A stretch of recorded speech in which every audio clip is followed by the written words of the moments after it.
And together, nous avons déjà gagné. Je pense aussi ce qui est important, dit qu'Inch'Allah, en 2024, nous allons relever les défis qui incombent à nos nations. Mais évidemment, la situation chaotique, désastreuse qui se passe en Afrique, tu me diras qui se passe dans la Oman, parce qu'évidemment, beaucoup de pays africains sont musulmans. Mais aujourd'hui, évidemment, on va se contenter de quelques pays en Afrique de l'Ouest, exactement, revoir exactement la notion de démocratie, les conditions de vie des peuples, tu me diras exactement la notion d'indépendance qu'on dit évidemment être octroyée depuis les années 60 pour la plupart des États francophones et depuis 58 exactement pour le cas de la Guinée.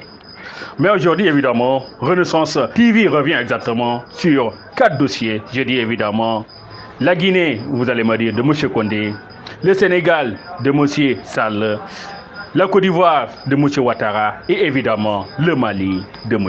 Ibeka ou l'ex-Mali de M. Ibeka. Donc voilà, évidemment, aujourd'hui, donc vous comprenez, nous parlons de démocratie, exactement, je veux dire de la volonté des peuples, exactement, de confier, exactement, leur voix, leur suffrage, exactement, à des citoyens, exactement, qui sont éligibles, exactement, suivant un profil établi dans leur constitution. Ben exactement, si on prend un pays comme le Sénégal, on dit tous les Sénégalais, exactement, qui n'ont pas perdu leurs droits civiques et qui sont âgés de plus de 35 ans, sont éligibles. Mais exactement, dans d'autres pays, ça peut varier. Mais ce qui importe, c'est qu'exactement cette notion d'éligibilité, une fois déterminée, ne peut plus être confisquée. C'est ce que la démocratie dit. Mais dans des pays, on voit qu'on utilise des tournées exactement, comme le cas au Sénégal, comment Macky Sall s'est débrouillé pour qu'en 2019, Karim Wade n'était pas candidat. Exactement, je veux dire, faire une parodie de justice exactement, l'exiler et dire exactement il a perdu ses droits civiques. Ben exactement, si Karim avait perdu ses droits civiques, Macky Sall aussi est aussi coupable que Karim exactement, si c'est évidemment c'est de l'enrichissement illicite dont on parle. Ben, nous l'avons déjà dit dans d'autres vidéos de Renaissance TV. Donc aujourd'hui, évidemment, nous parlons de démocratie. La démocratie dans ces 4 pays dit qu'évidemment, un président doit être président pendant 2 mandats. Ben exactement. Au Sénégal, Macky Sall a déjà fait ses 2 mandats. Condé avait écoulé ses 2 mandats. Ouattara est en train de finir aussi son 2e mandat. Et évidemment, vous allez me dire, le Mali de l'ex-Ibeka, Ibeka avait fini ses 2 mandats. Évidemment, avait fait un forcing exactement, gagné exactement. Vous allez me dire, et dans la foulée exactement, un ex-candidat exactement de la présidentielle, je disais évidemment, le numéro 2 de l'État malien, même si on ne veut pas le dire de manière officielle exactement, Soumaïla Cissé a été rapté, a été enlevé, exactement, c'est ce qu'il faut dire. Mais dans un tel contexte, exactement, c'est la démocratie qui a joué ou c'est la force exactement qui a joué, manière de dire. Donc évidemment, si on commence évidemment par évidemment le Mali de Ibeka, Ibrahim Boubacar Keïta, on comprend évidemment pourquoi évidemment le peuple malien s'est soulevé. Pourquoi évidemment l'armée s'est rangée du côté du peuple exactement. Parce qu'évidemment l'armée doit avoir de bons yeux quand même et regarder exactement. Voilà. Et l'armée malienne quand même a bien regardé. C'est qu'exactement, exactement, s'il n'était pas intervenu, un bain de sang allait se passer évidemment.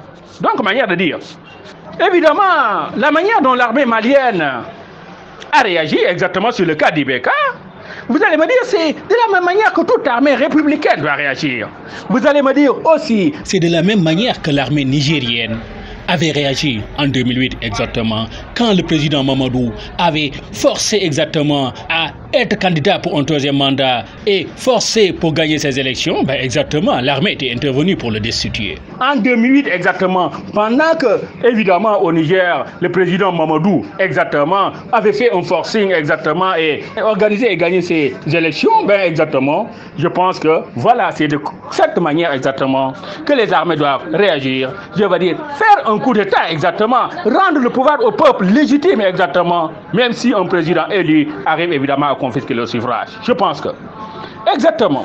Le cas de la Guinée, évidemment, vous allez me dire, Condé a fait un forcing. Quand on dit pas de 3e mandat, il a fait un forcing. Organiser ces élections dans un 3e mandat et dit avoir gagné. Et dans la foulée, exactement, on est en train de tuer des gens. Exactement. Je pense qu'il est temps exactement que les Africains réagissent. Exactement. Même si le peuple guinéen est intimidé, bloqué chez lui, exactement, les Africains, je veux dire, doivent se prononcer, doivent s'impliquer. Et la CEDEAO, c'est là où on dit exactement son irresponsabilité affichée, exactement des dictateurs programmés qui veulent faire des troisième mandats comme Condé, sont en train de bloquer exactement la décision que la CEDEAO devrait prendre, manière de dire. Ben exactement, nous devons faire le nécessaire, anticiper. Le Sénégal, il n'y aura pas de troisième mandat. En Côte d'Ivoire, il n'y aura pas de troisième mandat. Mais il faut le dire et l'afficher, le défendre tant qu'il est nécessaire. C'est ce que nous faisons, c'est ce que nous dirons.